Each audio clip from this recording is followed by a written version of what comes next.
From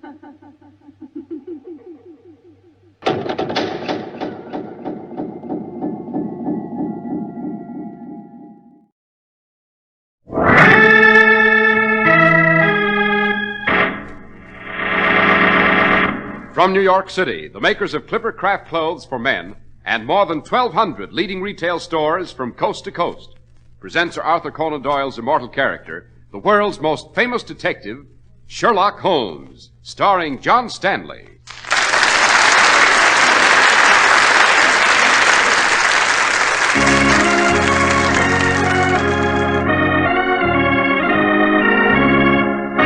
This week's story, The Adventure of the Red Death. Come, Watson, we're off to the docks. Right you are, Holmes. Not a word to a soul about where we're going. That applies to you also, Mr. Edwards. I shall be absolutely mum, Mr. Holmes. The silence is not so much in your interest as in that of the good people of London. Can you conceive of anything more likely to start a horrible panic than the knowledge that tonight a pyromaniac runs amok in the city's streets?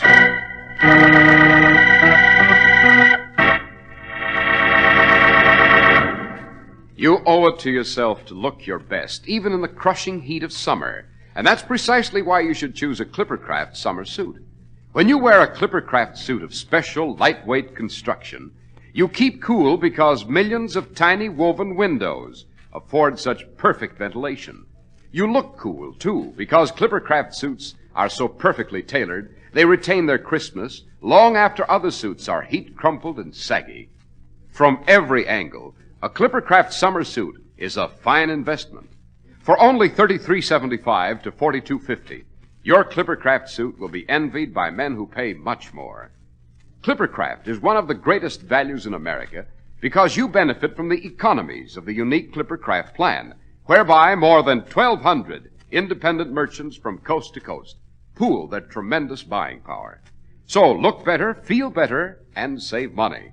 Look for the Clippercraft label.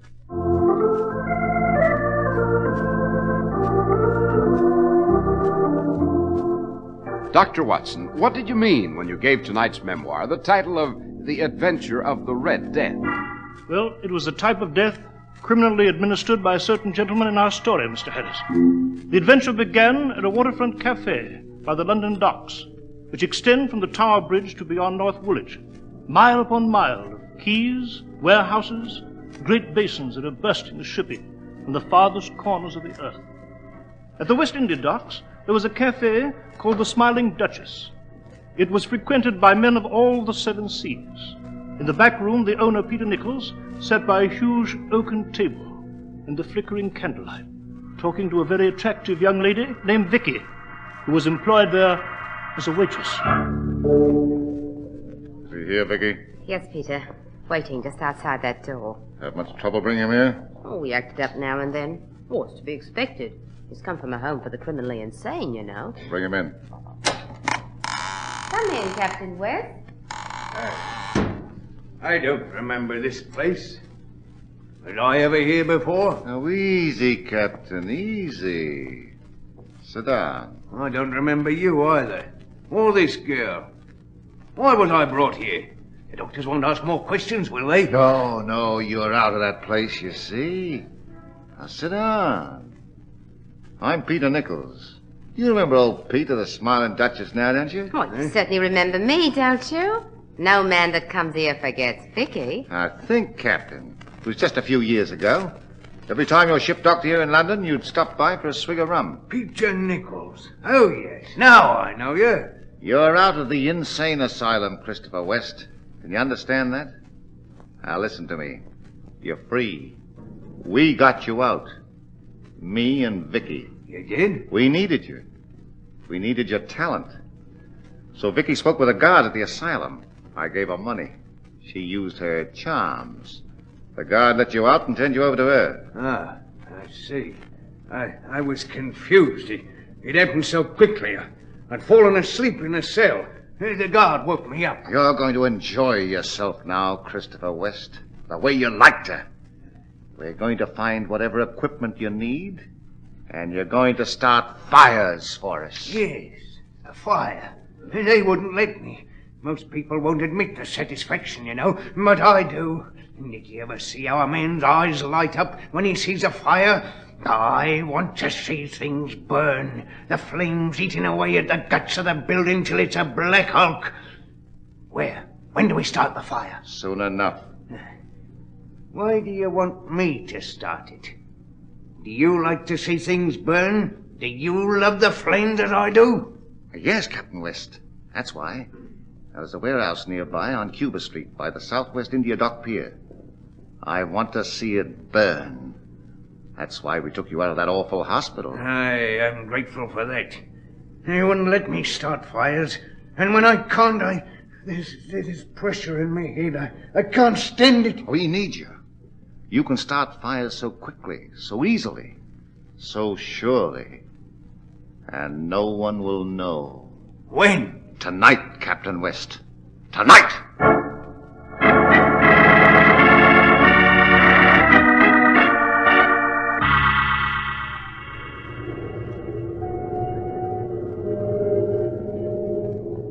You have the equipment, Captain West? Yes, Peter. I'm ready. Go on. We'll meet you back at the inn. Good. At the inn. Go on, Captain. Start the fire. That's it. Now hide behind these bales, Vicky. I'll watch him. Wait. Shadow's disappearing, see? In the dark there? Now wait. There, the flames. See 'em? Yes, they're spreading quickly. A marvelous idea of mine, eh, Vicky? West doesn't know what we'll do now while the fire's blazing. If they suspect arson, they'll chase him, not us. We can always deny having anything to do with him if he talks. He's legally insane. Irresponsible. Flames. They're furious now. We better leave. We've our part of the job to do now. Come on.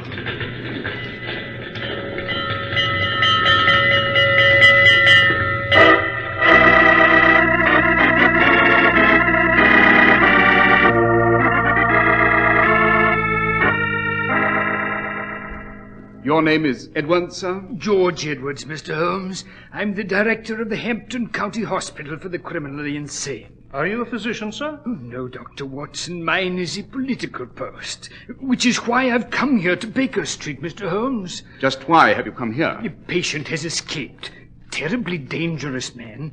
Captain Christopher West, a pyromaniac. He's been responsible for the destruction of millions of pounds worth of property, the hospitalization of hundreds of fire victims, and the death of a considerable number of others. Yes, I see.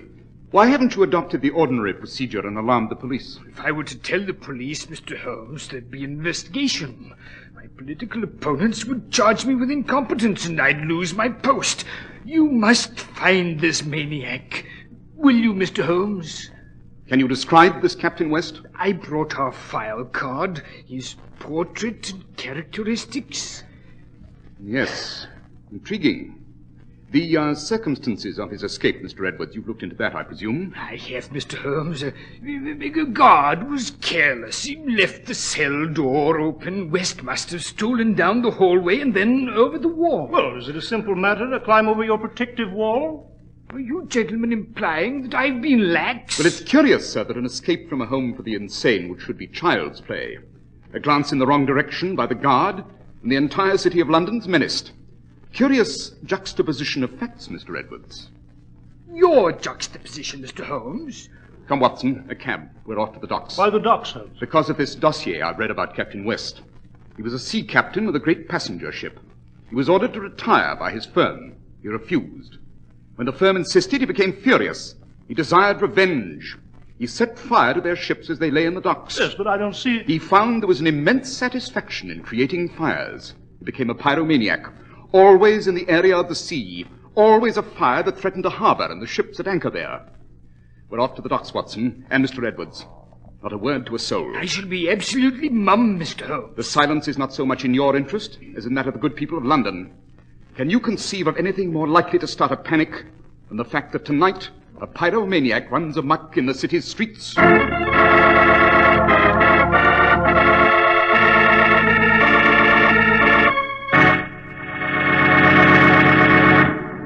One of America's proudest traditions is the saga of the staunch clipper ships. These wonderful vessels established honest New England quality everywhere in the world. Today, quality is identified in finer men's suits by the Clippercraft label, symbol of quality and economy, guarantee of finest tailoring and choicest materials. The fine independent local merchant who sells Clippercraft clothes invites you to inspect his great collection of lightweight Clippercraft suits at only $33.75 to $42.50. Compare them with suits costing many dollars more, and you'll agree that never before has there been such value in lightweight summer fabrics, such value in style and workmanship. Undoubtedly, Clippercraft clothes represent one of America's greatest clothing values. That's why men who know insist on Clippercraft clothes bearing the Clippercraft label. So be sure to visit the Clippercraft store in your city. These leading stores in the metropolitan area are proud to add their names to Clippercraft in your suits, sport jackets, and tropicals. In Manhattan, Saks 34th, Broadway at 34th. John Wanamaker Men's Stores, Broadway at 8th and 67 Liberty Street. In Brooklyn, Abram and Strauss. In Newark, New Jersey, Boulevard Men's Shop, Kresge, Newark. And in Jamaica, the B&B Clothes Shop, 16408 Jamaica Avenue.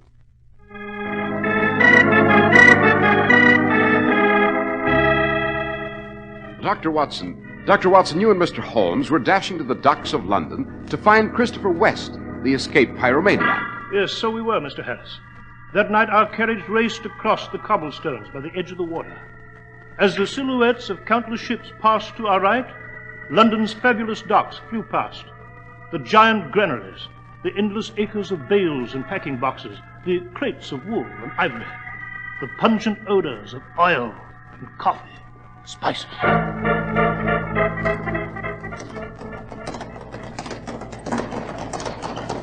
Well, Holmes, you know as well as I do that London's docks are 45 miles long. How shall we find this Captain West? He's already announced his whereabouts, Watson. He has? Smoke. See it? Curling up toward the sky from that warehouse on Cuba Street. Well, Jove, he's been here, and at work, too. Evidently the fire's been extinguished. We shall steal into this warehouse and see what we may see. Stop here, driver.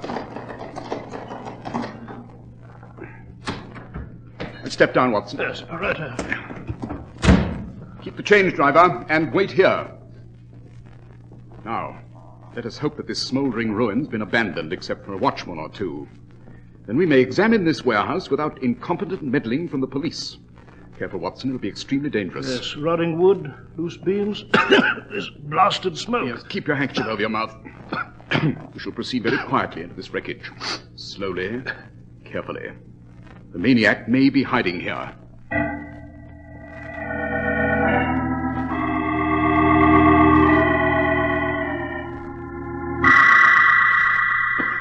Well, we've searched extensively, Holmes. Any clues?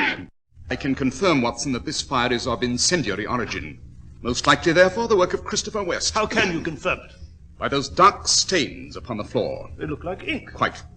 In carrying his bottle of ink, West spilled a few drops accidentally as he ran. But why ink, Holmes? This ink, Watson, is the type frequently employed for marking purposes at a laundry. Well, I must confess I'm more mystified than ever. Certain laundry inks, Watson, contain a compound that may be made highly explosive, so much so that they'll ignite themselves. Of course, assisted by bits of cotton and sawdust or paper, they'll soon create a considerable blaze. This is an empty warehouse. It's most unlikely that laundry ink would be found here unless it were brought in by a saboteur. Look, Holmes, through the window. Another fire. Run, Watson. You must reach that fire. Unless we make haste, we shall never find Christopher West.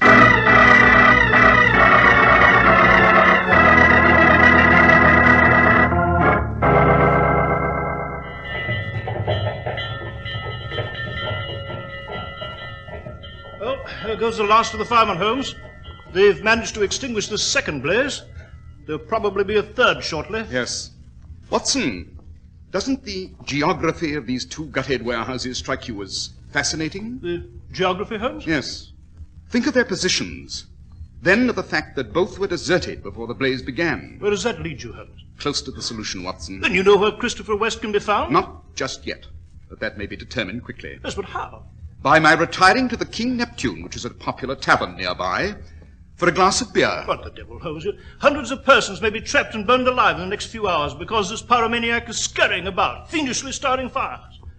You're retiring to a tavern, a glass of beer? Oh, I've no use for the stuff, I assure you. It'll offend my taste. My preference for wine and for a certain vintage cannot be satisfied, however, at the King Neptune. Therefore, I must drink beer. Wait by our carriage, Watson. I shall rejoin you shortly with the exact site of Christopher West's next attempt.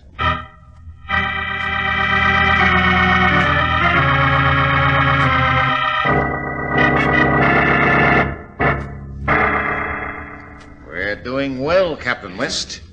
Very well tonight. I'm proud of my work, Peter. Did you see the last warehouse? Like a great candle in the sky. Let him start another fire, Peter. Just one more. We need one more. That's foolish, Vicky. The fires so far will appear to be accidents. At least till we've taken care of our end of this business. We haven't enough, Peter. I want a bit more. A third fire'd be too much. You're greedy. You should be content. Greedy, am I? After all these years as a grubby waitress, putting up with anything those drunken sailors did just to sell another glass of beer? Oh, no, Peter. You've a fine idea we're going to see it through for all it's worth. Greed's been the ruin of more than one, Vicky. Will you let him start one more fire? If not for yourself, then for me. Oh, Peter, we can go away together. You, do want to be with me, don't you? All right. But then we get out. Out of London, out of England. That's it. Do you know where the next fire should be? I do. Come, Captain. There should be more fires, Peter. Many more. No, I'm like an artist who hasn't finished an exquisite painting. Now, this way. Quietly and hurry.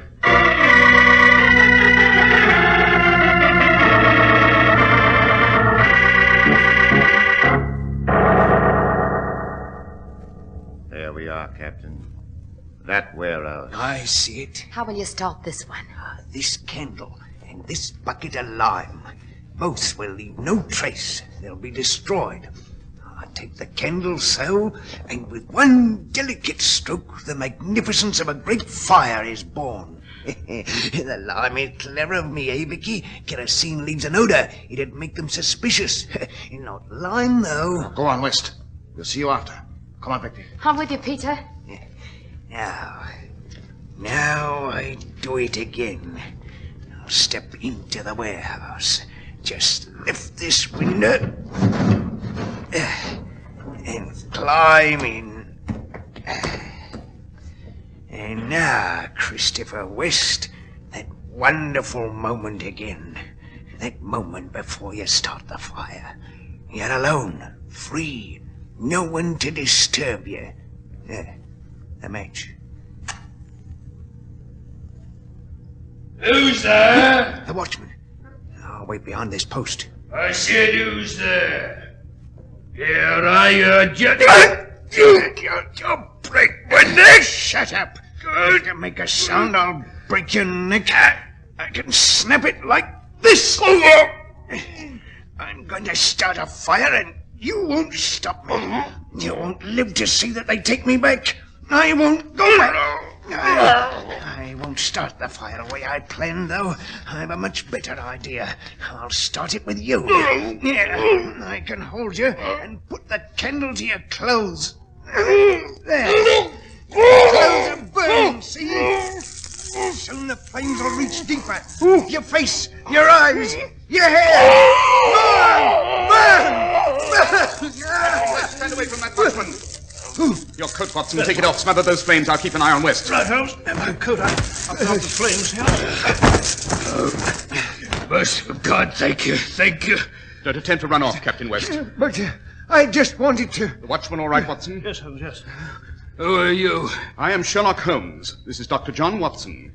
The gentleman before you is Christopher West, an escaped pyromaniac. Glory be. We shall return you to the Hampton Hospital, Captain West. No, I'll never go back. You won't have to go back. This revolver in my hand makes sure of that. Peter Nichols. Now, don't reach for the revolver in your coat, Dr. Watson. Just stand where you are. You too, Mr. Holmes? You were just in time, Peter. Yes, so I was, Vicky. Come along, Captain. We'll go. All of us. Holmes, he'll kill us. Oh, no, Dr. Watson. I'm a mite too wise for that. You see, if I know if they ever catch up with me, I'll serve time. But I won't hang for murder. You'll serve time, Peter Nichols, for robbing the warehouses adjacent to those where you had West start the fires. Perhaps the robberies haven't been discovered yet, eh? The silks, the perfume, the furs you plan to take during this third fire? They'll have to catch me first, Mr. Holmes. Come on, Captain. Vicky. Let's get out of here fast. Run, Vicky. Run. Right behind you. Don't try to follow us. Let's go after them, Holmes. Don't budge, Watson. He might change his mind and shoot. Just wait. Wait. Now, Watson, your revolver. Take it. If they want to play hide-and-seek in and out of these countless crates and bales along these docks, we'll play their game.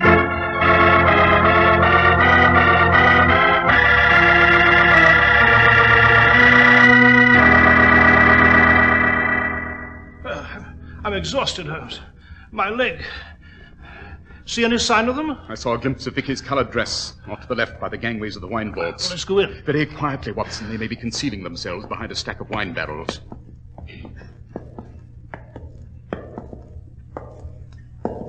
I could swear I saw Vicky. Think the three of them are there? Yes. Shall we look? No, they might be waiting for us to do just that. Then they'd pounce upon us. Now, we'll take a chance. What do you mean, Holmes? Fire in that direction. Yes, right. Oh, wine. It's gushing from the barrels where I shot. But Peter, the captain, the girl, no sign of them? Oh, yes, you got them. How can you be sure? Look there. Spattered on the base of the barrels, Watson. Blood.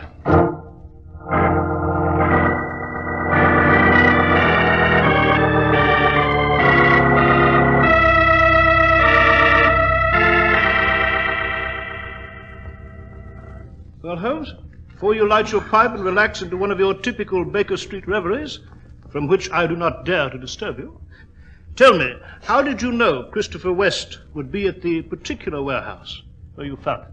Will you recall, Watson, my mentioning the geography of the burnt warehouses? Yes, I do.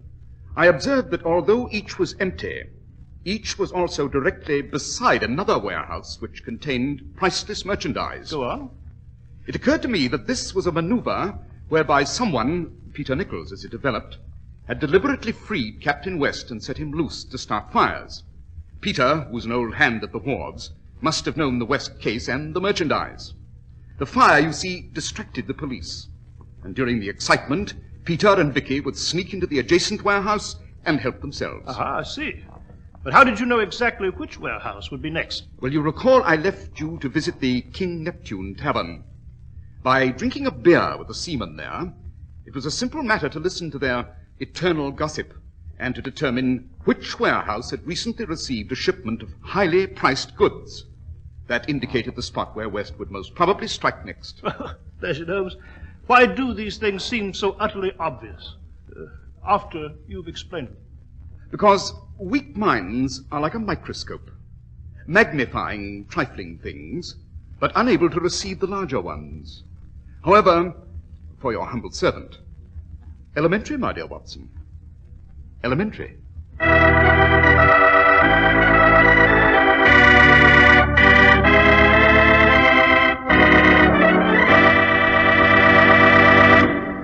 Well, Dr. Watson, the Red Death was a gripping adventure. What became of Edwards, the director of the asylum? Well, he was innocent enough, Mr. Harris. He discharged the guard bribed by Vicky. Peter and Vicky, of course, received long prison sentences. And Christopher West was safely returned to the hospital.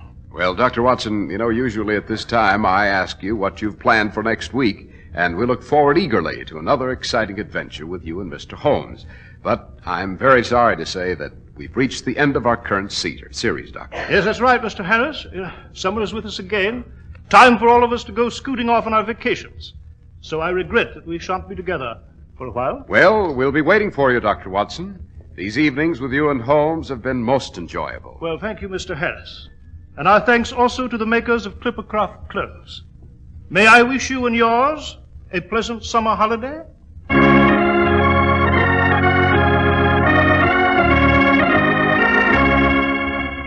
The makers of Clippercraft clothes and more than 1,200 stores from coast to coast have brought you the last in the current series of broadcasts featuring the world's most famous detective, Sherlock Holmes. Our stories were based upon the character Sherlock Holmes created by Sir Arthur Conan Doyle. Sherlock Holmes was played by John Stanley and Dr. Watson by George Spelman. This week's story was written by Howard Merrill with special music by Albert Berman. If you don't know your Clippercraft dealer, write Clippercraft, 200 Fifth Avenue, New York City. And this is Cy Harris speaking for Clippercraft Clothes.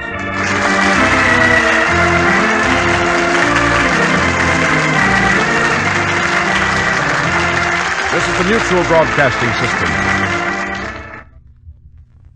The most comfortable shoe sole in the world. The Neolite sole. Light. It's light as leather. Smart. It's smart as leather. And wear. It outwears leather 2 to 1. For men, women, children. Get the Neolite sole. Step on it. WOR, New York. 710 on your dial.